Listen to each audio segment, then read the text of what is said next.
ಮೊದಲಿಗೆ ಈಗ ನಾವು ಗುರು ವಂದನೆಯನ್ನ ಮಾಡೋಣ.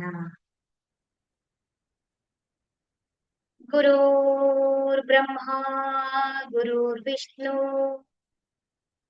ಗುರುರ್ದೇವೋ ಮಹೇಶ್ವರಃ ಗುರು ಸಾಕ್ಷಾತ್ ಪರಬ್ರಹ್ಮ ತಸ್ಮೈ ಶ್ರೀ ಗುರುವೇ ನಮಃ.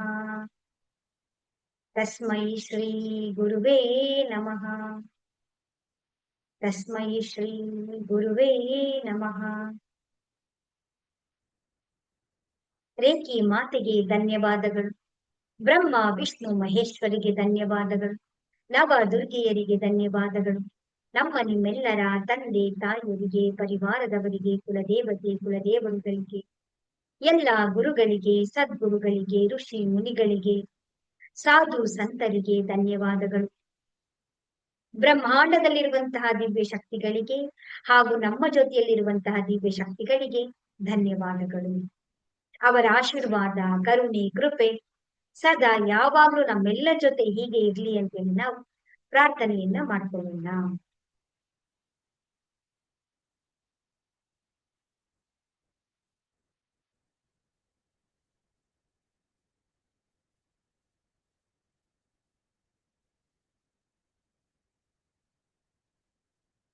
ನಿಮ್ಮೆಲ್ಲರಿಗೂ ಕೂಡ ಆತ್ಮ ಪ್ರಣಾಮಗಳು. ಹರೇ ರಾಮ ಹರೇ ಕೃಷ್ಣ.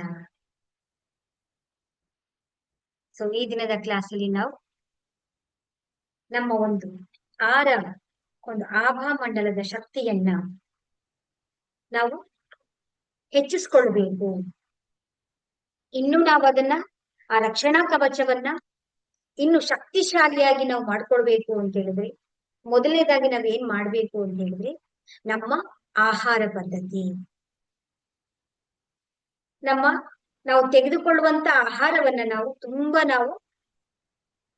ಯೋಚನೆ ಮಾಡಿ ನಾವು ತಿನ್ಬೇಕಾಗುತ್ತೆ. ನಾವು ಅಂತ ಹೇಳಿದ್ರೆ ಸಾತ್ವಿಕ ಆಹಾರ ಇದೆಯಾ, ತಾಮಸಿಕ ಆಹಾರ ಇದೆಯಾ, ರಾಜಸಿಕ ಆಹಾರವನ್ನ ನಾವು ಊಟ ಮಾಡ್ತಾ ಇದ್ದೀವಾ,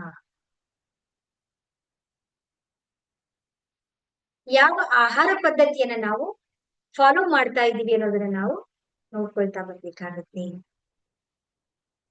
ನಾವು ತಗೊಳ್ಳುವಂತ ರಾಜಸಿಕ ಊಟ ಅಂತ ಹೇಳಿದ್ರೆ ಏನು, ನಮ್ಗೆ ತಕ್ಷಣ ಇನ್ಸ್ಟೆಂಟ್ ಆಗಿ ನಮ್ಮ ನಾಲಿಗೆಗೆ ನಮ್ಗೆ ರುಚಿ ಕೊಡೋದು.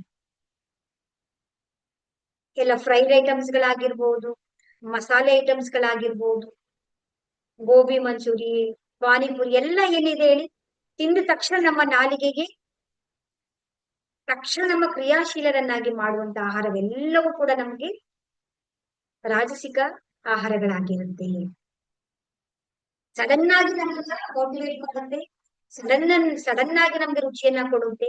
ಆದ್ರೆ ಶಾಶ್ವತವಾಗಿ ಅಷ್ಟು ನಮ್ಮ ಜೊತೆಗೆ ಇರೋದಿಕ್ಕೆ ಸಾಧ್ಯ ಆಗುದಿಲ್ಲ. ತಾಮಸಿಕ ಅಂದ್ರೆ ನಮ್ಮನ್ನ ಜಡತ್ವವನ್ನಾಗಿ ಮಾಡುವಂತ ಆಹಾರಗಳು. ಕುಂಭಕರ್ಣನಂಗೆ ನಮ್ಮನ್ನ ಮಲ್ಕೊಳ್ಳುವ ರೀತಿಯಲ್ಲಿ, ಅಂದ್ರೆ ನಮ್ಮ ಶಕ್ತಿ ಎಲ್ಲವನ್ನು ಕೂಡ ಆಲಸ್ಯದ ಕಡೆಗೆ ತಗೊಂಡು ಹೋಗುವಂತ ಆಹಾರಗಳೆಲ್ಲವೂ ಕೂಡ ತಾಮಸಿಕ ಆಹಾರಗಳಾಗಿರುತ್ತೆ. ನಾವು ತಿನ್ನುವಂತ ನಾನ್ ವೆಜ್ ಆಗಿರ್ಬೋದು, ಹೆವಿಯಾಗಿ ತಿನ್ನುವಂತದ್ದಾಗಿರ್ಬಹುದು, ಇವೆಲ್ಲವೂ ಕೂಡ ತಾಮಸಿಕ ಆಹಾರಗಳಾಗಿರುತ್ತೆ. ಸಾತ್ವಿಕ ಆಹಾರ ಅಂದ್ರೆ ಸತ್ವ ಇರುವಂತದ್ದು, ಅಂದ್ರೆ ಪ್ರಾಣ ಇರುವಂತ ಆಹಾರಗಳು. ನಾವು ಧ್ಯಾನವನ್ನ ಮಾಡ್ಬೇಕು ಅಂತ ಹೇಳಿದ್ರೆ, ನಾವು ಕೂತ್ಕೊಳ್ಬೇಕು ಅಂತ ಹೇಳಿದ್ರೆ, ನಮ್ಮ ಮನಸ್ಸನ್ನ ನಾವು ಹಿಡಿತದಲ್ಲಿ ಇಟ್ಕೊಳ್ಬೇಕು ಅಂತ ಹೇಳಿದ್ರೆ, ನಮಗ್ ಏನ್ ಬೇಕು ಅದನ್ನ ನಾವು ಸಾಧನೆಯನ್ನ ಮಾಡ್ಬೇಕು ಅಂತ ಹೇಳಿದ್ರೆ, ನಮಗ್ ಅನ್ಕೊಂಡಿದ್ದೆ ನಾವು ಪಡ್ಕೊಳ್ಬೇಕು ಅನ್ನೋದಾದ್ರೆ ನಾವು ಆಹಾರವನ್ನ, ನಾವು ಸಾತ್ವಿಕ ಆಹಾರವನ್ನ ತಗೊಳ್ಬೇಕು. ನಾವು ನಮ್ಮ ಅನ್ನದಂತೆ ನಮ್ಮ ಮನ. ನೋಡಿ, ಇನ್ನೇನು ಎರಡು ಮಾತಾಡುವ ಹಾಗೆ ಇಲ್ಲ. ಆಹಾರವನ್ನು ನಾವ್ ಏನ್ ಮಾಡ್ಬೇಕು ಅಂದ್ರೆ ಔಷಧ ರೂಪದಲ್ಲಿ ನಾವು ತಗೊಳ್ಬೇಕು. ಇಲ್ಲ ಅಂತ ಹೇಳಿದ್ರೆ ನಿಮ್ಮ ಔಷಧವೇ ನಮಗೆ ಆಹಾರ ಆಗ್ಬಿಡುತ್ತೆ. ನೋಡಿ, ಸಿಂಪಲ್ ಆಗಿ ಹೇಳ್ತಾ ಇದೀನಿ ನಾನು. if your food is like a medicine, otherwise you have to take an as like a medicine is your food.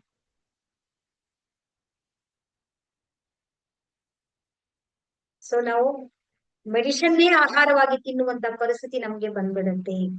So ಹಾಗಾಗಿ ನಿಮ್ಮೆಲ್ಲರಿಗೂ ಕೂಡ ಗೊತ್ತಿದೆ, ಹಸಿ ತರಕಾರಿಗಳು, ಹಣ್ಣುಗಳು, ಫ್ರೆಶ್ ಆಗಿರುವಂತದ್ದು ಅಂತ ಹೇಳಿದ್ರೆ ಯಾವ ರೀತಿ ತಿನ್ಬೇಕು ಅಂದ್ರೆ, ಕಾಲೋಚಿತವಾಗಿ, ಪ್ರಾದೇಶಿಕವಾಗಿ ನಮ್ಗೆ ಗೊತ್ತಿದೆ ತಿನ್ಬೇಕು ಅಂತ. ಆದ್ರೆ ನಾವು ನಮ್ಮ ನಿತ್ಯ ಜೀವನದಲ್ಲಿ ನಾವು ಅಳವಡಿಸ್ಕೊಳ್ತಾ ಇದೀವ ಹೇಳಿ? ನಾವು ಸಕ್ಕರೆ ತಿನ್ಬಾರ್ದು, ಎಲ್ಲರಿಗೂ ಗೊತ್ತಿದೆ. ಕಾಫಿ ಟೀ ಕುಡಿಬಾರ್ದು, ಎಲ್ಲರಿಗೂ ಗೊತ್ತಿದೆ. ಪ್ಯಾಕ್ಡ್ ಐಟಮ್ಸ್, ಮಾಜಾ, ಲೇಸು, ಸ್ಪ್ರೈಟ್ ಕುಡಿಬಾರ್ದು. ಬ್ರೆಡ್, ಬಿಸ್ಕೆಟ್ಸ್ ತಿನ್ಬಾರ್ದು. ನೋಡಿ, ಈಗ ನಮ್ಮ ಜೀವನದ ಒಂದು ದಿನನಿತ್ಯವನ್ನ ನಾವು ನೋಡಿದ್ರೆ ಇದ್ರ ಜೊತೆಗೆ ಇದೀವಲ್ಲ ನಾವು. ಏನ್ ಹೇಳುದು ನಾನು ಅಂದ್ರೆ, ನಮ್ಮ ಪ್ರದೇಶಕ್ಕೆ ಅನುಗುಣವಾಗಿ, ನಮ್ಮ ಪ್ರದೇಶದಲ್ಲಿ ಯಾವ ಆಹಾರ ಪದ್ಧತಿಗಳನ್ನ ಬೆಳೀತಾರೋ ಅದನ್ನ, ಮತ್ತೆ ಕಾಲಕ್ಕೆ ಅನುಗುಣವಾಗಿ ನಾವು ಆಹಾರವನ್ನ ತಿಂತಾ ಬರ್ಬೇಕಾಗತ್ತೆ. ಇದನ್ನ ಡೆಫಿನೆಟ್ಲಿ, ಖಂಡಿತವಾಗಿ ನೀವೆಲ್ಲರೂ ಫಾಲೋ ಮಾಡ್ಲೇಬೇಕು. ನಾನ್ ವೆಜ್ ತಿನ್ಬಾರ್ದು. ನಮ್ಗೆ ಎರಡೂ ಬೇಕು ಅಂತ ಹೇಳಿದ್ರೆ ಎರಡು ದೋಣಿಯ ಮೇಲೆ ನಾವು ಕಾಲನ್ನ ಇಟ್ಕೊಂಡು ಹೋಗೋದಕ್ಕೆ ಸಾಧ್ಯ ಇಲ್ಲ. ನೀವು ಡಿಸೈಡ್ ಮಾಡ್ಕೊಳ್ಳಿ. ಏನಾಗುತ್ತೆ ಅಂದ್ರೆ, ನಮ್ಮ ಬ್ಯಾಟರ್ ನಾವು ಏನ್ ಮಾಡ್ತೀವಿ, ಧ್ಯಾನ ಮಾಡ್ತೀವಿ ಅಥವಾ ಸೆಲ್ಫ್ ಫೀಲಿಂಗ್ ಮಾಡ್ಕೊಳ್ತೀವಿ. ನಿಮ್ಮ ಯಾವ್ದೋ ಒಂದು ಸಾಧನೆಯನ್ನ ಮಾಡ್ತೀರಾ, ಮಾಡಿ ನೀವು ನಾನ್ ವೆಜ್ ತಿಂದ್ರೆ ಏನಾಯ್ತು, ಅಥವಾ ಮಸಾಲೆ ಪದಾರ್ಥಗಳು, ತಾಮಸಿಕ ಆಹಾರಗಳು ಎಲ್ಲವನ್ನ ತಿಂದಾಗ ನಿಮ್ಮ ಎನರ್ಜಿ ಪೂರ್ತಿ ಮತ್ತೆ ಏನಾಗತ್ತೆ, ಡೌನಿಗೆ ಬರುತ್ತೆ. ಸೊ ಹಾಗಾಗಿ ನೀವೇನ್ ಮಾಡ್ಬೇಕು ಅಂದ್ರೆ, ನಿಮ್ಮ ಆಹಾರದಲ್ಲಿ ನಾವು ತುಂಬಾ ಎಚ್ಚರಿಕೆಯನ್ನ ವಹಿಸಲೇಬೇಕು. ಆಪ್ಷನ್ಸ್ ಇಲ್ಲ ನಿಮಗೆ. ಬೇಸರ ಅನ್ನಿಸ್ಬಹುದು, ಆದ್ರೆ ಅದು ನಮಗೆ ಅಭ್ಯಾಸ ಆಗ್ತಾ ಆಗ್ತಾ ಆಗ್ತಾ ನಿಮ್ ಒಳಗಡೆ ಎಷ್ಟು ಪರಿವರ್ತನೆ ಆಗುತ್ತೆ ಅಂತ ಹೇಳಿದ್ರೆ, ನಿಮಗೆ ಗೊತ್ತಿಲ್ಲದ ಹಾಗೆ ನಿಮ್ಮ ಥರ್ಡ್ ಐ ನಿಮ್ಗೆ ಆಕ್ಟಿವೇಶನ್ ಆಗುತ್ತೆ. ತ್ರಿಕಾಲ ಜ್ಞಾನಿಗಳು ಏನನ್ನ ಪಾಸ್ಟ್ ಅನ್ನ ನೋಡ್ತಾ ಇದ್ರು, ಫ್ಯೂಚರ್ ಅನ್ನ ನೋಡ್ತಾ ಇದ್ರಲ್ವಾ. ಈಗ ಈಗ ನಾವು ನಮ್ಮ ಜೀವನದಲ್ಲಿ ನಾನು ಯಾವ ಹೆಜ್ಜೆಯನ್ನು ಇಡಬೇಕು, ನಾನು ಯಾವ್ದು ಸರಿಯಾಗಿದೆ, ನಾನು ಯಾವ ಕೆಲಸವನ್ನ ಮಾಡ್ಬೇಕು, ಅಟ್ಲೀಸ್ಟ್ ಅದಾದ್ರೂ ಗೈಡೆನ್ಸ್ ಆದ್ರೂ ನಮಗ್ ಬರ್ಬೇಕಲ್ವಾ. ಎಷ್ಟು ದಿನ ನಮ್ಮ ಮೇಲೆ ಡಿಪೆಂಡ್ ಆಗೋದು ಎಲ್ಲರ ಮೇಲೆ. ನಿಮಗ ಅನುಭವ ಬಂತು, ನಿಮಗೆ ಇದು ಜ್ಞಾನ ಗೊತ್ತಾಯ್ತು, ಇದು ಸೆಲ್ಫ್ ಆಗಿ ಸ್ವತಃ ನೀವು ಅನುಭವಿಸಿದ್ರಿ ಅಂತ ಹೇಳಿದ್ರೆ, ಈ ಜ್ಞಾನ ಧಾರೆಯನ್ನ ನಿಮ್ ಮಕ್ಕಳಿಗೆ ನಾವು ಹೇಳ್ಕೊಡ್ತೀವಿ ಅಲ್ವಾ. ನಮಗೆ ಅರಿವಿಲ್ಲ, ನಮಗೆ ಅದ್ರ ಅನುಭವ ಗೊತ್ತಿಲ್ಲ ಅಂದ್ರೆ ನಾವು ಹೇಗೆ ಮಾರ್ಗದರ್ಶನ ಮಾಡೋದು? ನಮ್ಮ ಮುಂದಿನ ಫ್ಯೂಚರ್ ಜನರೇಷನ್ಸ್ಗೆ ನಾವು ಯಾವ ರೀತಿ ಮಾರ್ಗದರ್ಶನ ಮಾಡ್ತೀವಿ? ಈಗಿನ ಮಕ್ಕಳು ಎಲ್ಲ ಜೆನ್ಸಿಗಳು ಆಲ್ಫಾ ತರ ಇರ್ತಾರೆ. ಆ ಮಕ್ಕಳು ಕೇಳುವಂತ ಪ್ರಶ್ನೆಗಳಿಗೆ ನಮ್ಮ ಹತ್ರ ಉತ್ತರ ಇದೆಯಾ? ಹೌದಲ್ವಾ? ಮಕ್ಕಳಿಗೆ ಇವತ್ತೇನು ಸೈಂಟಿಫಿಕಲ್ ಏನು ಪ್ರೂವ್ ಮಾಡಿದ್ರೆ ಮಾತ್ರ ನಂಬೋದು ಅವರು, ಪ್ರೂವ್ ಮಾಡಿಲ್ಲ ಅಂದ್ರೆ ನಂಬಲ್ಲ. ಸೊ ನಮ್ಮ spirituality it's A proven science. ಸುಮ್ಮನೆ ಯಾವುದೂ ಮಾಡಿಲ್ಲ, ಇದಕ್ಕೆ ಸೈಂಟಿಫಿಕಲಿ ಆಧಾರಗಳಿದೆ, ಬಟ್ ಅದನ್ನ ನಾವು ತಿಳ್ಕೊಂಡಿಲ್ಲ ಅಷ್ಟೇ, ನಮ್ಮ ಅರಿವಿಗೆ ಬಂದಿಲ್ಲ. ಸೊ ಹಾಗಾಗಿ ನೀವು ಮೊದಲನೇದಾಗಿ ನಿಮ್ಮ ಆಹಾರ ಪದ್ಧತಿಗಳನ್ನ ನಾವು ಬದಲಾವಣೆ ಮಾಡ್ಕೊಳ್ಳಲೇಬೇಕಾಗಿದೆ. ಸೆಕೆಂಡ್ ಒನ್ ಏನು ಅಂತ ಹೇಳಿದ್ರೆ, ನಮ್ಮ ಮನೆಯಲ್ಲಿರುವಂತಹ ಪಾಸಿಟಿವ್ ಎನರ್ಜಿಯನ್ನ ನಾವು ಜಾಸ್ತಿ ಮಾಡ್ಕೊಳ್ಬೇಕು. ಸೊ ಹೇಗೆ ಮಾಡ್ಕೊಳ್ಬೇಕು ಅಂತ ಹೇಳಿದ್ರೆ, ನೀವು ಮನೆಯನ್ನ ಒರೆಸ್ಬೇಕಾದ್ರೆ ಸ್ವಲ್ಪ ಒಂದು ಚಿಟಿಕೆ ಕಲ್ಲುಪ್ಪನ್ನ ಹಾಕಿ ಆ ಮನೆಯಲ್ಲಿ ನೀರನ್ನ ನೀವು ಆ ಮನೆಯನ್ನ ಕ್ಲೀನ್ ಮಾಡ್ತಾ ಬನ್ನಿ. ಮತ್ತೆ ನೀವು ಸ್ನಾನ ಮಾಡ್ಬೇಕಾದ್ರೆ ಒಂದು ಚಿಟಿಕೆ ಕಲ್ಲುಪ್ಪನ್ನ ಹಾಕಿ ನಿಮ್ಮ ಬಾಡಿಗೆ ಮಾಡ್ಕೊಡಿ, ತಲೆಗೆ ಹಾಕ್ಬೇಡಿ, ನಿಮ್ಮ ಬಾಡಿಯಲ್ಲೇ ಮಾಡ್ಕೊಳ್ಳಿ. ಅದಾದ ನಂತರ ನೀವು ನಿಮ್ಮ ಹೆಡ್ ಬಾತಿಗೆ ನೀವು ಯೂಸ್ ಮಾಡಬಹುದು. ಯಾಕೆ ಅಂತ ಹೇಳಿದ್ರೆ, ಸಾಗರ ಅನ್ನೋದು ಏನ್ ಗೊತ್ತಾ, ಅನಂತವಾಗಿದೆ. ಅದರಲ್ಲಿ ಎಲ್ಲವನ್ನು ಕೂಡ ತನ್ನೊಳಗಡೆ ವಿಲೀನ ಮಾಡ್ಕೊಳ್ಳುವಂಥದ್ದು. ಎಲ್ಲ ನದಿಗಳು ಕೊನೆಗೆ ಸೇರ್ಬೇಕಾಗಿರುವುದೇ ಸಾಗರಕ್ಕೆ. ಆ ಸಾಗರದ ಉಪ್ಪಿಗೆ ಅಷ್ಟೊಂದು ಮಹತ್ವ ಇದೆ. ಆ ಎಲ್ಲ ನಕಾರಾತ್ಮಕ ಶಕ್ತಿಗಳನ್ನ ತೆಗೆಯುವಂತ ಶಕ್ತಿ ಈ ಒಂದು ಸಮುದ್ರದ ಕಲ್ಲುಪ್ಪಿಗೆ ಇರುತ್ತೆ. ನೋಡಿ, ನೀವು ಇದನ್ನ ಪ್ರಾಕ್ಟೀಸ್ ಮಾಡ್ತಾ ಬನ್ನಿ ನಿಮ್ಮ ಮನೆಯಲ್ಲಿ, you will see the change. ಮತ್ತೆ ನಿಮ್ಮ ಮನೆಯಲ್ಲಿ ಏನ್ ಗೊತ್ತಾ, ಹಳೆ ಮುರಿದೋಗಿರುವಂತದ್ದು, ಕಿತ್ತೋಗಿರುವಂತದ್ದು, ಅಟ್ಟದ ಮೇಲೆ ಇಟ್ಟಿರೋದು, ದಯವಿಟ್ಟು ಹಳೆ ಬಟ್ಟೆಗಳು ಎಲ್ಲವನ್ನು ಕೂಡ ನಿಧಾನವಾಗಿ ಒಂದೊಂದಾಗಿ ಗುಜರಿಗೆ ಹಾಕ್ತಾ ಬನ್ನಿ. ನಾಳೆ ಯೂಸ್ ಮಾಡೋಣ, ನಾಳೆ ಯೂಸ್ ಮಾಡೋಣ ಅಂತ ಇಟ್ಕೊಳ್ಬೇಡಿ. ನಿಮ್ಗೆ ಆಲ್ರೆಡಿ ನಿಮ್ಗೆ ಗೊತ್ತಾಗಿದೆ, ಪಾಸಿಟಿವ್ ಯಾವುದೇ ವಸ್ತುಗಳಿರ್ಲಿ, ಪಾಸಿಟಿವ್ ಇದ್ರೆ ಪಾಸಿಟಿವ್ ಅಟ್ರಾಕ್ಷನ್ ಮಾಡುತ್ತೆ, ನೆಗೆಟಿವ್ ಇದ್ರೆ ನೆಗೆಟಿವ್ ನ ಅಟ್ರಾಕ್ಷನ್ ಮಾಡುತ್ತೆ. ಹಾಗಾಗಿ ನೀವು ಉಪಯೋಗಿಸದೇ ಇರುವಂತ ಯಾವುದೇ ವಸ್ತುಗಳಿದ್ರು ಅವೆಲ್ಲವನ್ನು ಕೂಡ ನೀವು ನಿಧಾನವಾಗಿ ನಿಮ್ಮ ಮನೆಯನ್ನ ನೀವು ಶುದ್ಧಿ ಮಾಡ್ಕೊಳ್ಳಿ. ಮತ್ತೆ ಇನ್ನೊಂದೇನು ಅಂತ ಹೇಳಿದ್ರೆ, ನಿಮ್ಮ ಕಾಸ್ಟ್ಲಿ ಬಟ್ಟೆಗಳಿರುತ್ತೆ, ಹೌದಲ್ವಾ? ರೇಷ್ಮೆ ಇರ್ಬೋದು, ಸಿಲ್ಕ್ ಇರ್ಬೋದು, ಫ್ಯಾನ್ಸಿ ಇರ್ಬೋದು. ಆ ಸೀರೆಗಳನ್ನ ನಾವೇನ್ ಮಾಡ್ತೀವಿ, ಕೆಲವೊಂದು ವಾಶ್ ಮಾಡೋಕ್ಕಾಗೋದಿಲ್ಲ. ಅದು ನಾವೇನ್ ಮಾಡ್ತೀವಿ, ಅದನ್ನ ವೇರ್ ಮಾಡಿ ಜಸ್ಟ್ ಹಾಗೆ ಅದನ್ನ ಬಿಸಿಲಲ್ಲಿ ಒಣಗಿಸಿ ನಾವ್ ಹಾಗೆ ಬೀರು ಒಳಗಡೆ ತಂದಿಟ್ಕೊಳ್ತೀವಿ. ಕೆಲವೊಬ್ಬ ಆ ರೀತಿ ಮಾಡ್ತೀವಿ ನಾವು, ಹೌದಲ್ಲ? ಸೊ ಆತರ ಮಾಡಿದಾಗ ಏನಾಗುತ್ತೆ ಗೊತ್ತಾ, ನಾವೊಂದು ಪಾರ್ಟಿಗೆ ಹೋದಾಗ, ಫಂಕ್ಷನ್ಗಳಿಗೆ ಹೋದಾಗ ಎಷ್ಟು ಜನರು ಅಲ್ಲಿ ಸೇರಿರ್ತಾರೆ, ಆ ಎಲ್ಲ ನಕಾರಾತ್ಮಕ ಎನರ್ಜಿಯನ್ನ ನಮ್ಮ ಬಟ್ಟೆ ಅಬ್ಸರ್ವ್ ಮಾಡಿರುತ್ತೆ. ನೀವು ನೋಡಿರ್ಬೋದು, ಪಾರ್ಟಿಗಳಿಗೆ ಹೋದಾಗ, ಸಭೆ ಸಮಾರಂಭಗಳಿಗೆ ಹೋದಾಗ ಆಟೋಮ್ಯಾಟಿಕಲಿ ನಮ್ಮ ಎನರ್ಜಿ ನಮ್ಗೆ ಸುಸ್ತಾದಂಗೆ, ಟಯರ್ಡ್ ಆದಂಗೆ ಅನ್ಸುತ್ತೆ. ಯಾಕೆ ಅಂತ ಹೇಳಿದ್ರೆ, ಅಷ್ಟೊಂದು ವ್ಯಕ್ತಿಗಳ ಜೊತೆಗೆ ನಾವು, ನಮ್ಮ ಎನರ್ಜಿ ಏನಾಗಿರುತ್ತೆ, ಸೋರಿಕೆ ಆಗಿರುತ್ತೆ. ಸೊ ಈ ಬಟ್ಟೆಯನ್ನ ನಾವು ಅದೇ ರೀತಿ ಫೋಲ್ಡ್ ಮಾಡಿ ನಾವು ಬೀರು ಒಳಗಡೆ ಇಟ್ಕೊಳ್ತು ಅಂತ ಹೇಳಿದ್ರೆ, ಆ ನೆಗೆಟಿವ್ ಎನರ್ಜಿಯನ್ನ ನಾವೇನ್ ಮಾಡಿದ್ವಿ, ನಮ್ಮ ಮನೆ ಒಳಗಡೆ ನಾವು ತಂದು ಇಟ್ಕೊಂಡಂಗಾಯ್ತು. ಸೊ ಇನ್ನು ಮುಂದೆ ನೀವೇನ್ ಮಾಡಿ ಅಂದ್ರೆ, ಯಾವುದೇ ಬಟ್ಟೆಗಳಾದ್ರಿ ವಾಷಬಲ್ ಮಾಡ್ಬೋದು ಅಂತಿದ್ರೆ ಜಸ್ಟ್ ಅದನ್ನ ನೀರಲ್ಲಾದ್ರೂ ಅಜ್ಜಿ ಅದನ್ನ ಹಾಕಿ ಒಣಗಿಸಿ ಅದನ್ನ ಮನೇಲಿ ಇಟ್ಕೊಳ್ಳಿ. ಸಮ್ ಟೈಮ್ ಅದನ್ನ ವಾಶ್ ಮಾಡೋಕ್ ಆಗೋದಿಲ್ಲ ಅಂತ ಹೇಳಿದ್ರೆ, ಒಂದು ಬೌಲಿಗೆ ನೀವೇನ್ ಮಾಡಿ, ಒಂದ್ ಸ್ವಲ್ಪ ನೀರನ್ನ ಹಾಕಿ, ಚಿಟಿಕೆ ಕಲ್ಲುಪ್ಪನ್ನ ಹಾಕಿ ಅದನ್ನ ಸ್ಪ್ರಿಂಕಲ್ ಮಾಡಿರ್ತಾರೆ. ಅದು ಪ್ಯಾಚ್ ಟೆಸ್ಟ್ ಮಾಡಿ ನೋಡ್ಕೊಂಡು ನೀವು ಅದನ್ನ ಮಾಡ್ಕೊಳ್ತಾ ಬನ್ನಿ.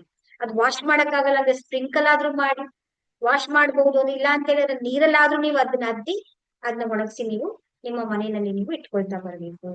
ಆ ಬಟ್ಟೆಗೆ ಅಷ್ಟು ಅಬ್ಸರ್ವ್ ಮಾಡುವಂತ ಕೆಪಾಸಿಟಿ ನಮ್ಮ ಬಟ್ಟೆಗಳಿಗೆ ಇರುವಂತದ್ದು.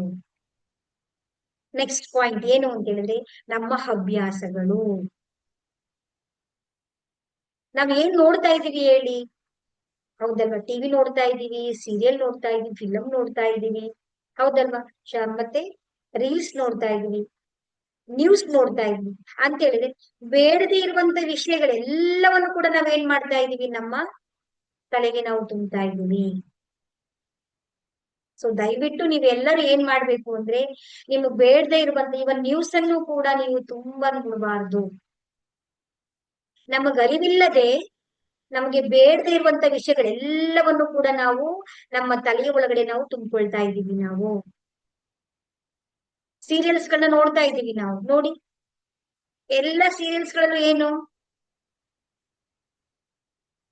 ನೆಗೆಟಿವ್ ಮೆಸೇಜ್ ಗಳಲ್ವಾ ಬರೋದು. ಒಂದು ಜಗಳ ಆಗ್ಬೇಕು ಅಂತ ಹೇಳಿದ್ರೆ, ಒಂದು ಫೈಟ್ ಆಗ್ಬೇಕು, ಒಂದು ಏನೋ ಆಗ್ಬೇಕು ಅಂದ್ರೆ ಅದು ಎಷ್ಟು ವೈಭೀಕರಿಸಿ ನಮ್ಗೆ ತೋರಿಸ್ತಾರೆ ಅಲ್ವಾ. ಅದು ನಮ್ಮ ಮನಸ್ಸೊಳಗಡೆ ಏನ್ ಮಾಡುತ್ತೆ, ನಮ್ಗೆ ಪ್ರಭಾವವನ್ನ ಬೀರುತ್ತೆ. ನಮಗೆ ಬೇಡದೇ ಇರುವಂತದ್ದು ಎಲ್ಲವನ್ನು ಕೂಡ ನೀವು ಕಟ್ ಮಾಡ್ತಾ ಬರ್ಬೇಕು. ಮತ್ತೆ ನೀವು ಯಾರ ಜೊತೆ ಮಾತಾಡ್ತೀರಾ, ಯಾರ ಜೊತೆ ನೀವು ಇದೀರಾ, ಎಲ್ಲವೂ ಕೂಡ ನಿಮ್ಗೆ ಇಂಪಾರ್ಟೆನ್ಸ್ ಆಗುತ್ತೆ. ಅದಕ್ಕೆ ಹೇಳ್ತಾರೆ, ಸಂಘದಂತೆ ಸಹವಾಸ. ನಿಮ್ಮ ಒಬ್ಬ ಫ್ರೆಂಡ್ ಅನ್ನ ನೋಡಿದ್ರೆ ನಿಮ್ಮ ಒಂದು ಹ್ಯಾಬಿಟ್, ನಿಮ್ಮ ವ್ಯಕ್ತಿತ್ವ ನಮ್ಗೆ ಗೊತ್ತಾಗ್ಬಿಡುತ್ತೆ. ಅಂತ ಹೇಳಿದ್ರೆ, ನೀವು ಸುಮ್ನೆ ಕೂತ್ಕೊಂಡು ಹರಟೆ ಹೊಡಿತಾ ಇದ್ದೀರಾ, ಟೈಮ್ ಪಾಸ್ ಮಾತಾಡ್ತಿದ್ದೀರಾ, ನೋಡಿ ನೀವೇ ನೋಡಿ. ಅಥವಾ ಗಾಸಿಪ್ ಮಾಡ್ತಾ ಇದ್ದೀರಾ, ಪಕ್ಕ ಅವ್ರು ಸರಿ ಇಲ್ಲ, ಇವ್ರು ಸರಿ ಇಲ್ಲ, ನಾವ್ ಏನ್ ಮಾತಾಡ್ತಾ ಇದೀವಿ, ನಮ್ ಬಾಯಿಂದ ಏನ್ ಬರ್ತಾ ಇದೆ, ನಾವು ತುಂಬಾ ಎಚ್ಚರಿಕೆಯಾಗಿರ್ಬೇಕು. ನಿಮ್ಗೆ ಆತರ ಮಾತಾಡೋಕೆ ಇನ್ನು ಮುಂದೆ ಎಲ್ಲವನ್ನು ಕೂಡ ನೀವು ಸ್ಟಾಪ್ ಮಾಡ್ತಾ ಬನ್ನಿ. ಆದ್ರೆ ಒಳ್ಳೇದ್ ಮಾತಾಡಕ್ ಆಗತ್ತಾ, ಒಳ್ಳೇದ್ ಮಾತಾಡಿ.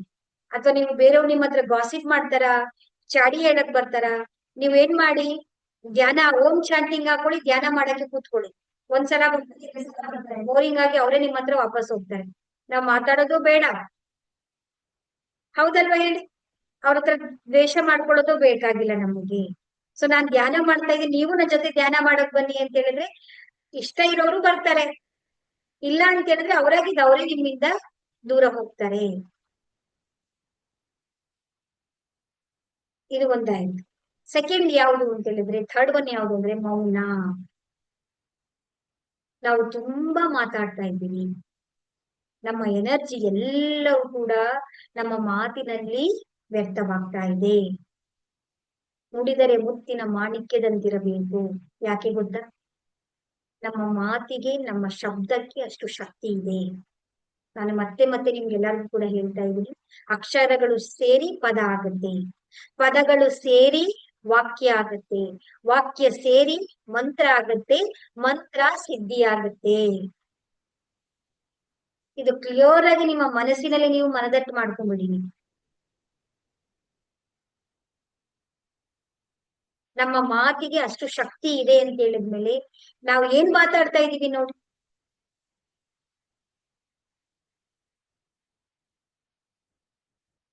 ಎಲುಬಿಲ್ಲದ ನಾಲಿಗೆ ಅಂತೇಳಿ ನಾವು ತುಂಬಾ ಮಾತಾಡ್ತಾ ಇದ್ದೀವಿ. ತೂಕ ಮಾಡಿ, ಯೋಚನೆ ಮಾಡಿ, ಮಿನಿಮಮ್ ಎಷ್ಟು ಕಡಿಮೆ ಮಾತಾಡೋಕ್ ಸಾಧ್ಯನೋ ಅಷ್ಟು ಕಡಿಮೆಯನ್ನ ನಾವು ಮಾತಾಡ್ಬೇಕು. ಮತ್ತೆ ಮಾತಿನಲ್ಲಿ ಏನ್ ಗೊತ್ತಾ, ನಮ್ಮ ಹಿಂದಿನ ಕಾಲದಲ್ಲೆಲ್ಲ ಮೌನ ವ್ರತ, ಉಪವಾಸ ಎಲ್ಲವನ್ನ ಮಾಡ್ತಾ ಇದ್ರು.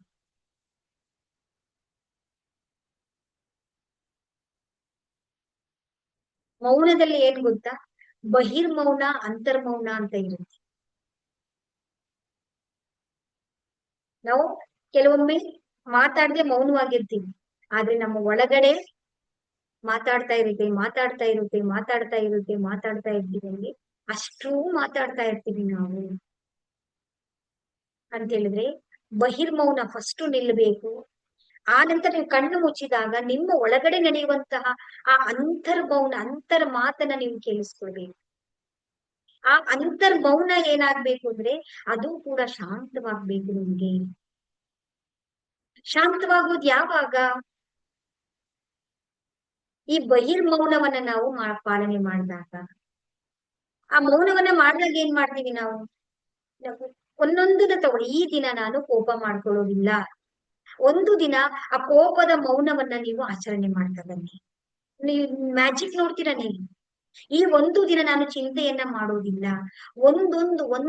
ಒಂದೊಂದು ವಿಷಯದ ಬಗ್ಗೆ ನೀವು ಆಳವಾಗಿ ಆಳವಾಗಿ ಆಳವಾಗಿ ಆಳವಾಗಿ ಅದರ ಬಗ್ಗೆ ನೀವು ಚಿಂತನೆಯನ್ನ, ಮಂಥನವನ್ನ ಮಾಡಿದಾಗ ನಿಮಗೆ ಆ ಒಂದು ಅರಿವು, ಆ ಜಾಗೃತಿ ನಿಮ್ಗೆ ಉಂಟಾಗುತ್ತೆ.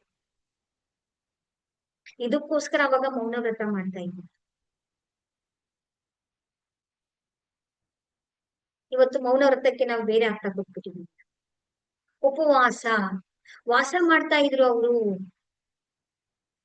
ಯಾವಾಗ ನಾವು ಆಹಾರವನ್ನ ಕಡಿಮೆ ಕೊಡ್ತೀವೋ ಶರೀರ ಒಂದು ಕ್ಲೆನ್ಸಿಂಗ್ ಆಗತ್ತೆ, ಶರೀರ ಎಲ್ಲದಕ್ಕೂ ರೆಸ್ಟ್ ಸಿಗತ್ತೆ.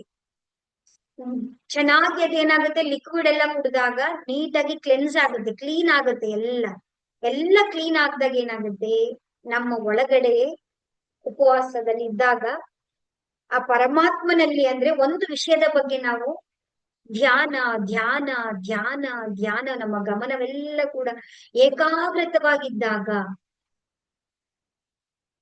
ನಮ್ಮ ಒಳಗಡೆ ಒಂದು ಅರಿವು ನಮ್ಗೆ ಉಂಟಾಗುತ್ತೆ. ಸಾಕ್ಷಾತ್ಕಾರ ಅಂತ ಹೇಳ್ತಾರೆ. ಇದೆಲ್ಲವೂ ಕೂಡ ಸ್ಟೆಪ್ಪಿಂಗ್ ಸ್ಟೋನ್ಸ್, ಅಂದ್ರೆ ಹೆಜ್ಜೆಗಳು. ಇದೆಲ್ಲ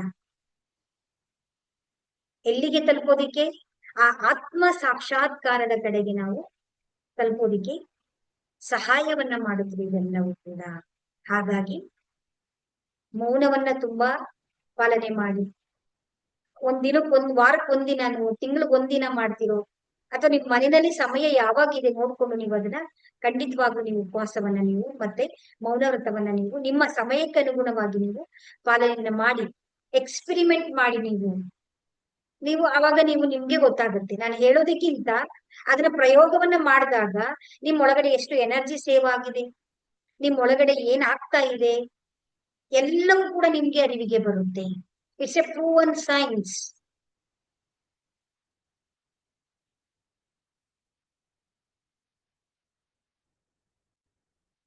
ಅದಾದ ನಂತರ ಮತ್ತೊಂದು ಏನು ಅಂತ ಹೇಳಿದ್ರೆ ನಮ್ಮ ಮೂರನೇ ಕಣ್ಣನ್ನ ನಾವು ಆಕ್ಟಿವೇಶನ್ ಮಾಡ್ಕೊಳ್ಬೇಕು. ನೆನೆ ನಿಮ್ಗೆಲ್ಲರಿಗೂ ಕೂಡ ಗೊತ್ತಾಗಿತ್ತು, ನಾನೊಂದು ಆಕ್ಟಿವಿಟಿ ಮಾಡಿಸ್ದೆ. ನಮ್ಮ ಮೂರನೇ ಕಣ್ಣಿನಲ್ಲಿ ಎಷ್ಟು ಶಕ್ತಿ ಇದೆ ಅನ್ನೋದು ನಿಮ್ಗೆಲ್ಲರಿಗೂ ಕೂಡ ಗೊತ್ತಾಗಿದೆ. ಅದನ್ನ ಆಕ್ಟಿವ್ ಮಾಡ್ಕೊಳ್ಬೇಕು ನಾವು. ಅದ್ ಮಾಡ್ಕೊಳ್ಳೋದಿಕ್ಕೆ ಏನ್ ಮಾಡ್ಬೇಕು, ಸಿಂಪಲ್ ಆಗಿ ನಾವು ಒಂದು ತ್ರಾಟಕ ಕ್ರಿಯಾ ಅಂತ ಹೇಳಿ ಬರುತ್ತೆ. ಅಂತ ಹೇಳಿದ್ರೆ ನಮ್ಮ ಮನೆಯಲ್ಲಿರುವಂತ ಒಂದು ದೀಪವನ್ನ ನಮ್ಮ ಕಣ್ಣಿನ ಲೆವೆಲ್ಗೆ ಇಟ್ಕೊಳ್ಬೇಕು. ಜಸ್ಟ್ ಆ ದೀಪವನ್ನ ನಾವೇನ್ ಮಾಡ್ಬೇಕು ಅಂತ ಹೇಳಿದ್ರೆ 1 ನಿಮಿಷಗಳ ಕಾಲ ಅಥವಾ ನಿಮ್ಗೆ ಎಷ್ಟು ಆಗುತ್ತೋ ಆ 1 ನಿಮಿಷದಿಂದ ನೀವು ಪ್ರಾರಂಭ ಮಾಡ್ಕೊಳ್ತಾ ಬರ್ಬೇಕು. ಕಣ್ಣನ್ನ ಅಲುಗಾಡ್ಸದೆ ನೀವು ಅದನ್ನ ನೋಡ್ತಾ ನೋಡ್ತಾ ನೋಡ್ತಾ ನೋಡ್ತಾ ಕಣ್ಣನ್ನ ಮಿಟುಕಿಸಬಾರ್ದು. ನೇರ ದೃಷ್ಟಿಯಿಂದ ನಮ್ ಕೈಲಿ ಎಷ್ಟು ಪಾಸಿಬಲ್ ಆಗುತ್ತೋ, ಎಷ್ಟು ನಮ್ ಕೈಲಿ ಸಾಧ್ಯ ಆಗುತ್ತೋ ಆ ರೀತಿ ನೀವು ಅದನ್ನ ನೋಡ್ತಾ ನೋಡ್ತಾ ನೋಡ್ತಾ ನೋಡ್ತಾ ಆ ಸಮಯ ಏನಾಗುತ್ತೆ ನಿಮ್ಗೆ ಅಂದ್ರೆ ಜಾಸ್ತಿ ಆಗ್ತಾ ಬರುತ್ತೆ. 1 ನಿಮಿಷದಿಂದ 2, 5, 10 ಅಂತೇಳಿ 30 ನಿಮಿಷ ತನಕ ಬಂದು ನಿಲ್ಲುತ್ತೆ. ಒಂದೇ ದಿನ 30 ನಿಮಿಷ ಮಾಡಕ್ ಹೋಗ್ಬೇಡಿ. Step wise step wise step wise ಮಾಡ್ಕೊಳ್ತಾ ಬನ್ನಿ. ಯಾಕೆ ಗೊತ್ತಾ, ನಾವು ಬಲವಂತವಾಗಿ ನಾವು ಅದನ್ನ ಆಕ್ಟಿವೇಶನ್ ಮಾಡಬಾರ್ದು.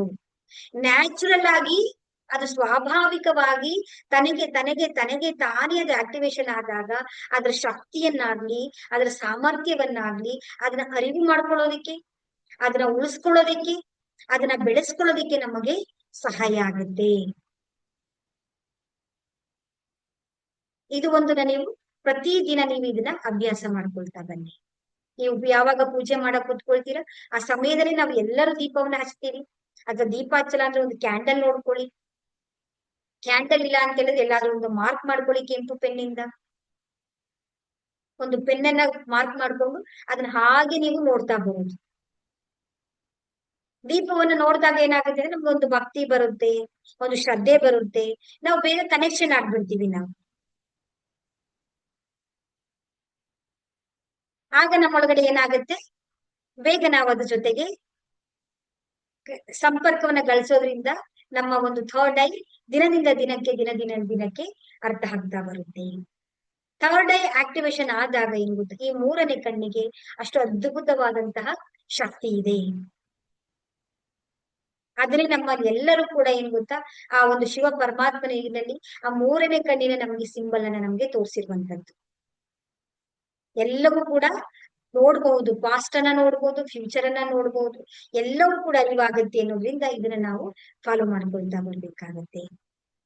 ಇದೆಲ್ಲವನ್ನು ಕೂಡ ನಾವು ನಮ್ಮ ಶಕ್ತಿಯನ್ನ ನಾವು ಹೆಚ್ಚಿಸ್ಕೊಳ್ಬೇಕು ಅಂತ ಹೇಳಿದ್ವಿ. ನಮ್ಮ ಒಳಗಡೆ ಇರುವಂತಹ ಆ ಒಂದು ಶಕ್ತಿಯನ್ನ ನಾವು ಉಳಿಸ್ಕೊಳ್ಬೇಕು ಅಂತ ಹೇಳಿದ್ರೆ ಇದು ನಿಧಾನವಾಗಿ ನಿಧಾನವಾಗಿ ನಿಧಾನವಾಗಿ ನಾವು ಒಂದೊಂದು ಹೆಜ್ಜೆಯಲ್ಲಿ ನಾವು ಫಾಲೋವನ್ನ ನಾವು ಮಾಡ್ಕೊಳ್ತಾ ಬರ್ಬೇಕಾಗತ್ತೆ. ಜೊತೆಗೆ ಚಕ್ರ ಧ್ಯಾನವನ್ನು ಕೂಡ ನಾವು ಪ್ರತಿದಿನವೂ ಕೂಡ ನಾವು ಅದನ್ನ ಅಭ್ಯಾಸವನ್ನ ಮಾಡ್ಕೊಳ್ತಾ ಬರ್ಬೇಕಾಗತ್ತೆ. ಇಷ್ಟು ವಿಷಯಗಳಾಗಿ ಇದರ ಜೊತೆಗೆ ಮತ್ತೊಂದು ಯಾವುದು ಅಂತ ಹೇಳಿದ್ರೆ ಈ 24 ಶರೀರದ ಭಾಗಗಳು ಅಂತೇಳಿ ನಾವು ಕರಿತೀವಿ. 24 ಪಾಯಿಂಟ್ಸ್ ಹೀಲಿಂಗ್ ಅಂತೇಳಿ ನಾವು ಕರಿತೀವಿ. ಏನು 24 ಪಾಯಿಂಟ್ಸ್ ಹೀಲಿಂಗ್ ಅಂತ ಹೇಳಿದ್ರೆ ಅಂದ್ರೆ ಮೊದಲಿಗೆ ಇವಾಗ ನಮ್ಮ 7 ಚಕ್ರಗಳಿಗೆ ನಾವು ಎನರ್ಜಿಯನ್ನ ನಾವು ಕ್ಲೀನ್ ಮಾಡ್ಕೊಳ್ತಾ ಇದ್ವಿ, ಮತ್ತೆ ಅದನ್ನ ಶುದ್ಧಿಯನ್ನ ಮಾಡ್ಕೊಂಡು ಶಕ್ತಿಯನ್ನ ತುಂಬ್ತಾ ಇದ್ವಿ. ಅದು ಬಿಟ್ರೆ ಇನ್ನು ಉಳಿದಂತ ಸೆಕೆಂಡ್ ಪಾರ್ಟಿನ ಎರಡನೇ ಭಾಗದಲ್ಲಿರುವಂತಹ ಎನರ್ಜಿಯ ಸೆಂಟರ್ಗಳು ಯಾವುದು ಅಂತ ಹೇಳಿದ್ರೆ ಈ 24 ಪಾಯಿಂಟ್ಸ್ಗಳು ಅಂತೇಳಿ ನಾವು ಕರಿತೀವಿ. ಇದನ್ನ 24 ಪಾಯಿಂಟ್ಸ್ ಹೀಲಿಂಗ್ ಅಂತಾನೆ ಕರೀತಾರೆ. ಇದು ಆ ಪ್ರೋಸೆಸ್ ಅನ್ನ ನಾನು ನಿಮ್ಗೆ ಹೇಳ್ಕೊಡ್ತೀನಿ, ಯಾವ ರೀತಿಯಲ್ಲಿ ನಾವು ಈ 24 ಪಾಯಿಂಟ್ಸ್ ಹೀಲಿಂಗ್ ಅನ್ನ ನಾವು ಮಾಡ್ಕೊಳ್ಬೇಕು ಅಂತ ಹೇಳಿ. ಈ 24 ಪಾಯಿಂಟ್ಸ್ ಅಂತ ಹೇಳಿದ್ರೆ 24 ಪಾಯಿಂಟ್ಸ್ ಅಲ್ಲಿ ಹೇಗಿರುತ್ತೆ ಅಂದ್ರೆ ನಮ್ಮ ಶರೀರದಲ್ಲಿ ಮುಂದೆ 12 ಭಾಗಗಳು, ನಮ್ಮ ಶರೀರದ ಹಿಂದೆ 12 ಭಾಗಗಳು. ಟೋಟಲ್ ಆಗಿ ನಾವು ಅದನ್ನ ಡಿವೈಡ್ ಮಾಡ್ಕೊಳ್ತೀವಿ.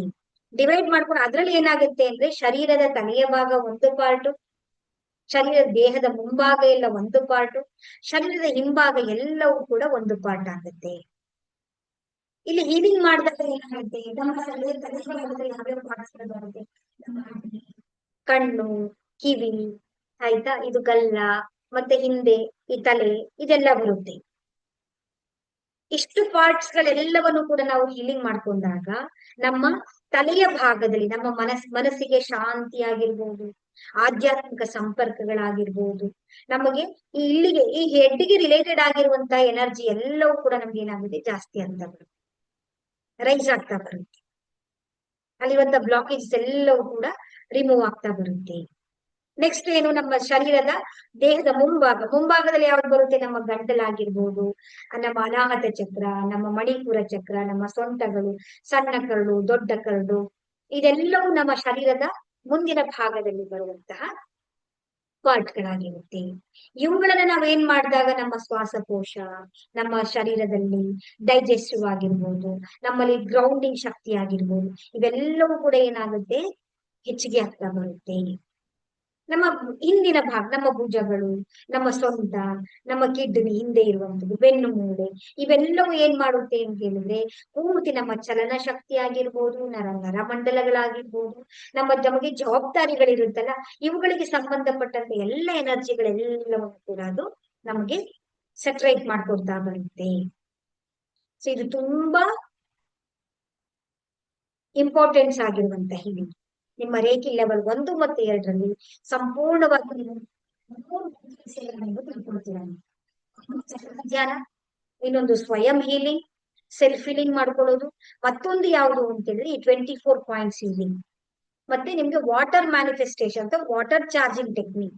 ಈ 4 ಅಂಶಗಳ ನೀವು ತುಂಬಾ ಡೀಟೇಲ್ ಆಗಿ ನೀವು ಇದ್ರ ಬಗ್ಗೆ ನೀವು ತಿಳ್ಕೊಳ್ತೀರಾ. ನೀವು ಯಾವ ರೀತಿ ನಾವು ಮಾಡ್ಬೇಕು, ನಿಮ್ಗೆ ನಾನು ಗ್ರೂಪ್ ಅಲ್ಲಿ ನಾನು ನಿಮ್ಗೆ ಕಳ್ಸ್ಕೊಡ್ತೀನಿ ಆ 24 ಪಾಯಿಂಟ್ಸ್ ಪಾರ್ಟ್ಸ್ ಗಳು ಯಾವ ಯಾವ್ದು ಇರುತ್ತೆ ಅಂತ ಹೇಳಿ. ಜಸ್ಟ್ ಅದನ್ನ ನೋಡ್ಕೊಳ್ಳಿ. ಇವತ್ತು ನಾನು ಯಾವ ರೀತಿ ನಾನು ಒಂದು ಎಕ್ಸಾಂಪಲ್ ಅನ್ನ ಕೊಟ್ಟು ನಿಮ್ಗೆ ಪ್ರಾಕ್ಟಿಕಲ್ ಆಗಿ ನಾವು ಯಾವ ರೀತಿ ನಾವು ಹೀಲಿಂಗ್ ಅನ್ನ ಮಾಡ್ಕೊಳ್ಬೇಕು ಅಂತ ನಾನು ನಿಮ್ಗೆ ಹೇಳ್ಕೊಡ್ತಾ ಬರ್ತೀನಿ. ಅದನ್ನ ನೀವು ಅದನ್ನೇ ನೋಡ್ಕೊಂಡು ನಿಮ್ಮ ಶರೀರದ 24 ಪಾರ್ಟ್ ಗಳಿಗೂ ಕೂಡ ನೀವು ಅದನ್ನ ಹೀಲಿಂಗ್ ಅನ್ನ ಮಾಡ್ಕೊಳ್ತಾ ಬರ್ಬೇಕು. ಸೊ ಮೊದಲು ನಾವೇನ್ ಮಾಡ್ಬೇಕು, ಆರಾಮವಾಗಿ ಕೂತ್ಕೊಳ್ಬೇಕು. ನಿಮ್ಗೆ ಸಿಂಬಲ್ ಗಳು ನೆಕ್ಸ್ಟ್ ಮುಂದಿನ ಕ್ಲಾಸ್ ಅಲ್ಲಿ ಬರುತ್ತೆ. ಆ ಸಿಂಬಲ್ ಗಳು ನೀವು ಚಾರ್ಜ್ ಮಾಡ್ಕೊಳ್ಬೇಕು. ಕೈಗಳನ್ನ ಈ ರೀತಿ ಚಾರ್ಜ್ ಅನ್ನ ಮಾಡಿ, symbol number 1, symbol number 1, symbol number 1, symbol number 2, symbol number 2, symbol number 2, ಎರಡೂ ಕೈಗಳಿಗೆ ನೀವು ಚಾರ್ಜ್ ಮಾಡಿ. ಏ ರೇಖಿ ದಿವ್ಯ ಶಕ್ತಿ, ಏ ಪರಮಾತ್ಮನ ದಿವ್ಯ ಶಕ್ತಿ, ನನ್ನ ಕೈಗಳಿಗೆ 24 ಪಾಯಿಂಟ್ ಸೀಲಿಂಗ್ ಮಾಡುವಂತಹ ಶಕ್ತಿಯನ್ನ ಪ್ರದಾನ ಮಾಡಿರಿ, ಪ್ರದಾನ ಮಾಡಿರಿ, ಪ್ರದಾನ ಮಾಡಿ. ನಮ್ಮ ಕೈಗಳಲ್ಲಿ ರೇಖಿ ಮಾತೆಯ ಶಕ್ತಿ ಹರಿಯುತ್ತಿದೆ, ರೇಖಿ ಮಾತೆಯ ಶಕ್ತಿ ಹರಿಯುತ್ತಿದೆ, ರೇಖಿ ಮಾತೆಯ ಶಕ್ತಿ ಹರಿಯುತ್ತಿದೆ. ಏ ರೇಖಿ ದಿವ್ಯ ಶಕ್ತಿ, ಕೈಗಳನ್ನ ಈ ರೀತಿ ಎಲ್ಲವನ್ನ ಜೋಡಿಸ್ಕೊಳ್ಬೇಕು, ಈ ರೀತಿ ಮೇಲೆ ಎತ್ತಿಟ್ಕೊಳ್ಬೇಕು. ಏ ರೇಖಿ ದಿವ್ಯ ಶಕ್ತಿ, ಏ ಪರಮಾತ್ಮನ ದಿವ್ಯ ಶಕ್ತಿ, ನಮ್ಮೆಲ್ಲರಿಗೂ ಕೂಡ 24 ಶರೀರದ ಭಾಗಗಳನ್ನ ಉಪಚಾರ ಮಾಡಿಕೊಳ್ಳುವಂತಹ ಶಕ್ತಿಗಳನ್ನ ನಮಗೆ ಪ್ರದಾನ ಮಾಡಿರಿ, ಪ್ರದಾನ ಮಾಡಿರಿ, ಪ್ರದಾನ ಮಾಡಿರಿ. ಬ್ರಹ್ಮಾಂಡದಿಂದ ಆ ರೇಖಿ ಮಾತೆಯ ಆಶೀರ್ವಾದದ ಬೆಳಕಿನ ಕಿರಣಗಳು, ದಿವ್ಯಮಯವಾದಂತಹ ಆ ಸೂರ್ಯನ ಪ್ರಕಾಶದ ಕಿರಣಗಳ ರೀತಿಯಲ್ಲಿ ಅದ್ಭುತವಾದ ಶಕ್ತಿಯು ನಮ್ಮ ಮೇಲೆ ಹರಿದು ಬರ್ತಾ ಇದೆ. ಶರೀರವೆಲ್ಲವೂ ಕೂಡ ಪ್ರಕಾಶ ಪ್ರಕಾಶ ಪ್ರಕಾಶ ಪ್ರಕಾಶ ಪ್ರಕಾಶದಿಂದ ತುಂಬಿ ಹೋಗಿದೆ. ಧನ್ಯವಾದಗಳು, ಧನ್ಯವಾದಗಳು, ಧನ್ಯವಾದಗಳು. ಈಗ ನಿಧಾನವಾಗಿ ಒಂದು ಕೈಯನ್ನ ತೆಗೆದು ನಮ್ಮ ಕಣ್ಣಿನ ಮೇಲೆ ಇಟ್ಕೊಳ್ಬೇಕು. ಆ ನಂತರ ಮತ್ತೊಂದು ಕೈಯನ್ನ ನಮ್ಮ ಕಣ್ಣಿನ ಮೇಲೆ ಇಟ್ಕೊಳ್ಬೇಕು. ಆ ಪರಮಾತ್ಮನ ರೇಖಿ ಮಾತೆಯ ದಿವ್ಯ ಚೈತನ್ಯದ ಪ್ರಕಾಶಗಳೆಲ್ಲವೂ ಕೂಡ ನಮ್ಮ ಕೈಗಳಿಂದ ಹರಿದು ಬಂದು ನಮ್ಮ ಕಣ್ಣಿನಲ್ಲಿರುವಂತಹ ಎಲ್ಲಾ ಭಾಗಗಳಲ್ಲಿಯೂ ಕೂಡ ತುಂಬಿಕೊಳ್ತಾ ಇದೆ. ಅಲ್ಲಿರುವಂತಹ ನಕಾರಾತ್ಮಕ ಶಕ್ತಿಗಳೆಲ್ಲವನ್ನು ಕೂಡ ಕಪ್ಪು ಕಪ್ಪು ಕಪ್ಪು ಕಪ್ಪು ಕಪ್ಪು ಬಣ್ಣದಲ್ಲಿ ಬ್ರಹ್ಮಾಂಡದಲ್ಲಿ ವಿಲೀನವಾಗುವ ರೀತಿಯಲ್ಲಿ ನಾವು ನೋಡ್ತಾ ಬರ್ಬೇಕು. ಕಣ್ಣಿನಲ್ಲಿರುವಂತಹ ಕಣ್ಣಿನ ರೆಪ್ಪೆಗಳು, ಕಣ್ಣಿನ ಗುಡ್ಡೆಗಳು, ಅಲ್ಲಿರುವಂತ ಮಾಂಸಖಂಡಗಳು, ಮೂಳೆಗಳು, ಬ್ಲಡ್ ಸೆಲ್ಸ್ಗಳು, ಸಂಪೂರ್ಣವಾಗಿರುವಂತ ಅಲ್ಲಿ ಕಾರ್ನಿಯಗಳಾಗಿರ್ಬೋದು, ಅಲ್ಲಿರುವಂತ ಎಲ್ಲ ಅಣುವಿನಲ್ಲಿ ಕಣಗಳೆಲ್ಲವೂ ಕೂಡ ಆ ಪ್ರಕಾಶ ಪ್ರಕಾಶ ಪ್ರಕಾಶ ಪ್ರಕಾಶವಾಗಿ ಸ್ಥಾಪನೆ ಆಗ್ತಾ ಇದೆ. ಬೆಳಕು ಬೆಳಕು ಬೆಳಕು ಬೆಳಕು ಬೆಳಕು ಬೆಳಕು ಬೆಳಕು. ಆ ಬೆಳಕು ಅಲ್ಲಿ ಸ್ಥಾಪನೆಯಾಗಿ ಅಲ್ಲಿರುವಂತ ಎಲ್ಲ ರೀತಿಯಾದಂತಹ ನೆಗೆಟಿವ್ ನಕಾರಾತ್ಮಕ ಶಕ್ತಿಗಳೆಲ್ಲವೂ ಕೂಡ ಬ್ರಹ್ಮಾಂಡದಲ್ಲಿ ವಿಲೀನವಾಗಿ ಕೇವಲ ಪ್ರಕಾಶ ಪ್ರಕಾಶ ಪ್ರಕಾಶ ಪರಮಾತ್ಮನ ದಿವ್ಯ ಚೈತನ್ಯ ಶಕ್ತಿಯಲ್ಲಿ ಸ್ಥಾಪನೆಯಾಗಿದೆ. ನಿಧಾನವಾಗಿ ಈಗ ಒಂದು ಕೈಯನ್ನ ತೆಗಿಬೇಕು. ನಮ್ಮ ಕಿವಿಗಳ ಹತ್ರ ಒಂದು ಕಿವಿ ಹತ್ರ ಇಟ್ಕೊಳ್ಬೇಕು. ಆ ನಂತರ ನಿಧಾನವಾಗಿ ಮತ್ತೊಂದು ಕೈಯನ್ನ ಕಿವಿಯಲ್ಲಿ ಇಟ್ಕೊಳ್ಬೇಕು.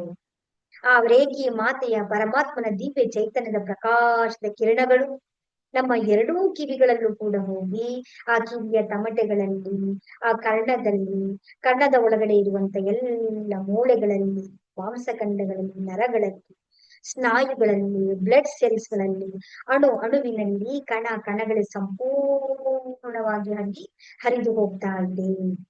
ಅಲ್ಲಿರುವಂತ ನಕಾರಾತ್ಮಕ ಶಕ್ತಿಗಳೆಲ್ಲವೂ ಕೂಡ ಸಂಪೂರ್ಣವಾಗಿ ಬ್ರಹ್ಮಾಂಡದಲ್ಲಿ ವಿಲೀನವಾಗಲಿ. ಯಾವುದೇ ರೀತಿಯಾದಂತಹ ತಡೆಗಳು, ಬ್ಲಾಕೇಜಸ್ಗಳು, ಎಲ್ಲ ನಕಾರಾತ್ಮಕ ಶಕ್ತಿಗಳೆಲ್ಲವೂ ಕೂಡ ಬ್ರಹ್ಮಾಂಡದಲ್ಲಿ ವಿಲೀನವಾಗ್ತಾ ಇದೆ.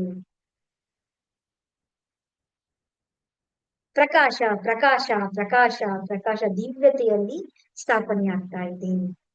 ಆ ನಂತರ ನಮ್ಮ ಹಣೆಯ ಟೆಂಪಲ್ಸ್ ಅಂತ ಹೇಳಿ ನಾವು ಕರಿತೀವಿ. ಒಂದು ಕೈಯನ್ನ ತಗೊಂಡ್ಬರ್ಬೇಕು, ನೆಕ್ಸ್ಟ್ ಇನ್ನೊಂದು ಕೈಯನ್ನ ತರಬೇಕು. ನಾವು ನಮ್ಮ ಹಣೆಯ ಟೆಂಪಲಿನ ಭಾಗದಲ್ಲಿ ಎಲ್ಲವೂ ಕೂಡ ಆ ಪರಮಾತ್ಮನ ದಿವ್ಯ ಚೈತನ್ಯ ಪ್ರಕಾಶವನ್ನು ಸ್ಥಾಪನೆ ಆಗ್ತಾ ಇದೆ. ಆ ಚರ್ಮಗಳಲ್ಲಿ, ಮೂಳೆಯಲ್ಲಿ, ಮಾಂಸಖಂಡಗಳಲ್ಲಿ, ನಮ್ಮ ಹಣೆಯ ಭಾಗದಲ್ಲಿ ಇರುವಂತಹ ಎಲ್ಲ ಭಾಗಗಳಲ್ಲಿ, ನರಗಳಲ್ಲಿ, ಸ್ನಾಯುಗಳಲ್ಲಿ, ಮಾಂಸಖಂಡಗಳಲ್ಲಿ, ಅಲ್ಲಿರುವಂತಹ ಬ್ಲಡ್ ಸೆಲ್ಸ್ಗಳಲ್ಲಿ, ಅಣುವಿನಲ್ಲಿ, ಕಣಗಳೆಲ್ಲವೂ ಕೂಡ ಆ ದಿವ್ಯ ಚೈತನ್ಯವು ಸ್ಥಾಪನೆಯಾಗುತ್ತಿದೆ. ಅಲ್ಲಿರುವಂತ ನಕಾರಾತ್ಮಕ ಶಕ್ತಿಗಳೆಲ್ಲವೂ ಕೂಡ ಕಪ್ಪು ಬಣ್ಣದಲ್ಲಿ ಬ್ರಹ್ಮಾಂಡದಲ್ಲಿ ವಿಲೀನವಾಗ್ತಾ ಇದೆ. ಈ ರೀತಿ 24 ಭಾಗಗಳಿಗೆ ನಾವು ಹೀಲಿಂಗ್ ಅನ್ನ ಮಾಡಿ ಧನ್ಯವಾದಗಳನ್ನು, ರೇಖಿ ಮಾತೆಗೆ ಧನ್ಯವಾದಗಳು. ಈ ರೀತಿಯಲ್ಲಿ ನಾವು ಹೀಲಿಂಗ್ ಅನ್ನ ಮಾಡ್ಕೊಳ್ತಾ ಬರ್ಬೇಕಾಗುತ್ತೆ. ಸೊ ಇದನ್ನ ಮಾಡ್ಬೇಕಾದ್ರೆ ಏನಾಗುತ್ತೆ, 24 ಒಂದು ಪಾರ್ಟ್ಗೆ ನಾವು ಮಿನಿಮಮ್ ಅಂದ್ರೂ 2 ರಿಂದ 3 ನಿಮಿಷ ನಾವು ಹೀಲಿಂಗ್ ಕೊಡ್ಬೇಕು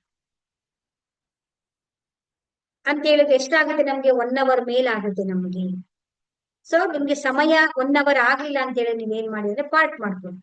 ಇವತ್ತಿನ 12 ಪಾರ್ಟ್ ಮಾಡ್ಕೊಳ್ಳಿ, ನಾಳೆಗೆ 12 ಪಾರ್ಟ್ ಮಾಡ್ಕೊಳ್ಳಿ, ಅಥವಾ ಇವತ್ತು 6 ಪಾಯಿಂಟ್ ಮಾಡ್ಕೊಳ್ಳಿ, ನಾಳೆ 6 ಪಾಯಿಂಟ್ಸ್ ಮಾಡ್ಕೊಳ್ಳಿ, ನಾಳಿದ್ದು 6 ಪಾಯಿಂಟ್ಸ್ ಮಾಡ್ಕೊಳ್ಳಿ, ನಾಳಿದ್ದು 6 ಪಾಯಿಂಟ್ಸ್ ಮಾಡ್ಕೊಳ್ಳಿ. ಈ ರೀತಿ ನೀವು ಕಂಟಿನ್ಯೂಸ್ ಆಗಿ ನೀವು ಬೇಸಿಕಲಿ ನೀವು ಇದನ್ನ ಹೀಲಿಂಗ್ ಅನ್ನ ನೀವು ಮಾಡ್ಕೊಳ್ಳಲೇಬೇಕು. ನಿಮ್ಮ ಮುಂದಿನ ದಾರಿಯ ಪಯಣಕ್ಕೆ, ನಿಮ್ಮ ರೇಖಿ ಲೆವೆಲ್ 3rd ಲೆವೆಲ್ಗೆ ನೀವು ಸಿದ್ಧತೆಯನ್ನ ಮಾಡ್ಕೊಳ್ಬೇಕು. ಇದು ಅನುಭವಕ್ಕೆ ಬರಬೇಕು ನಿಮ್ಗೆ. ನೀವು ಮಾಡಿದಾಗ ನೀವು ಮಾಡಿ, ನೀವು ನಾಳೆ ಪ್ರಾಕ್ಟೀಸ್ ಮಾಡಿ. ನಾನು ನಿಮ್ಗೆ ಗ್ರೂಪ್ ಅಲ್ಲಿ ನಿಮ್ಗೆ ಬರೀ ಮ್ಯೂಸಿಕ್ ಕಳ್ಸ್ಕೊಡ್ತೀನಿ ನಾನು ನಿಮ್ಗೆ. ಮತ್ತೆ ನಿಮ್ಗೆ ಈ ಪಾರ್ಟ್ಸ್ ಗಳು, ಯಾವ್ಯಾವ ಪಾರ್ಟ್ಸ್ ಗಳಿದೆ, ಯಾವ್ಯಾವ ರೀತಿ ಈ ಕೈಗಳನ್ನ ಇಟ್ಕೊಳ್ಬೇಕು ಅಂತ ನಿಮ್ಗೆ ಚಿತ್ರದಲ್ಲಿ ಬರುತ್ತೆ. ನಿಮ್ಗೆ ಅದು ಒಮ್ಮೆ ನೋಡಿದ್ರೆ ಸಾಕು, ನಿಮ್ಗೆ ಅದು ಅರ್ಥ ಆಗುತ್ತೆ ನಿಮ್ಗೆ. ಆ ರೀತಿ ಮಾಡಿ ನೀವು ನಾಳೆ ಎಕ್ಸ್ಪೆರಿಮೆಂಟ್ ಮಾಡ್ಬೇಕು. ನೀವು ಎಷ್ಟು ಸಮಯ ಆಗುತ್ತೆ, ನಿಮ್ಗೆ ಎಷ್ಟು ಪಾರ್ಟ್ ಮಾಡೋಕ್ಕಾಗುತ್ತೋ ಅಷ್ಟು ಪಾರ್ಟ್ ಮಾಡ್ಕೊಳ್ಳಿ. ಅಷ್ಟು ಮಾಡಿ ನೀವು ನಾಳೆಗೆ ನೀವು ನಿಮ್ಮ ಅನುಭವಗಳನ್ನ ನನಗೆ ಹೇಳ್ಬೇಕು. ಎಷ್ಟು ದಿವ್ಯವಾಗಿರುತ್ತೆ ಅಂತ ಹೇಳಿದ್ರೆ ಅದ್ಭುತವಾಗಿರುತ್ತೆ. ನಿಮಗೆ ಆ ಶಕ್ತಿ ಹರಿತಾ ಇರುವಂತದ್ದು, ಆ ವೈಬ್ರೇಷನ್ ಆಗುವಂತದ್ದು ನಿಮ್ಮ ಅನುಭವಕ್ಕೆ ಬರುತ್ತೆ. ಇದನ್ನ ಸೆಲ್ಫ್ ಆಗಿ ನಿಮಗೂ ಕೂಡ ಮಾಡ್ಕೊಳ್ಬಹುದು, ಅಥವಾ ನಿಮ್ಮ ಮನೆಯಲ್ಲಿ ನೀವು ನಿಮ್ಮ ಕುಟುಂಬದವರಿಗೆ ನಾವು ಯಾರಿಗಾದ್ರೂ ಹೀಲಿಂಗ್ ಮಾಡ್ತೀನಿ ಅಂತ ಹೇಳಿದ್ರೆ ನಿಮ್ಮ ಕುಟುಂಬದಲ್ಲಿರುವಂತವ್ರಿಗೂ ಕೂಡ ನೀವು ಹೀಲಿಂಗ್ ಅನ್ನ ಮಲಗಿಸಿ ನೀವೇನ್ ಮಾಡ್ಬೇಕು ಅವರಿಗೆ ಅಂತ ಹೇಳಿದ್ರೆ, ಒಂದು ನೇರವಾಗಿ ಚಾಪೆ ಮೇಲೆ ಅಥವಾ ಯಾವ್ದ್ರ ಮೇಲೆ ಅದನ್ನ ಮಲಗಿಸ್ಕೊಳ್ಳಿ. ಅವ್ರನ್ನ ಮಲಗಿಸಿ ನೀವೇನ್ ಮಾಡ್ಬೇಕು ಅಂದ್ರೆ ಒಂದೊಂದು ಪಾರ್ಟ್ ನಿಮ್ಮ ಕೈಗಳನ್ನ ಅವ್ರ ಮೇಲೆ ಇಡೋದು, ಕಣ್ಣಿನ ಮೇಲೆ ಇಡೋದು, ಸ್ವಲ್ಪ ಡಿಸ್ಟೆನ್ಸ್ ಎಲ್ಲ ಸ್ವಲ್ಪ ದೂರದಲ್ಲಿ ಇಟ್ಕೊಳ್ಬಹುದು, ಅಥವಾ ಟಚ್ ಮಾಡಿ ಇಟ್ಕೊಳ್ತೀನಿ ಅಂದ್ರೆ ಟಚ್ ಮಾಡಿ ಇಟ್ಕೊಳ್ಬಹುದು. ಗಂಡ್ಮಕ್ಳಿಗೆ ಮಾಡಿ, ಹೆಣ್ಮಕ್ಳಿಗೆ ಮಾಡಿ. ಆ ರೀತಿಯಲ್ಲಿ ನಾವು ಮಾಡ್ಕೊಳ್ಬಹುದು. ಆ ರೀತಿ ನೀವು ನಿಮ್ಮ ಕುಟುಂಬದವರಿಗೆ ನೀವು ಮಾಡ್ಕೊಳ್ಬಹುದು ಆರಾಮ್ಸೆ, ತೊಂದರೆ ಇಲ್ಲದೆ. ಅವ್ರಿಗೂ ಕೂಡ ಡಿಫ್ರೆನ್ಸ್ ಗೊತ್ತಾಗುತ್ತೆ.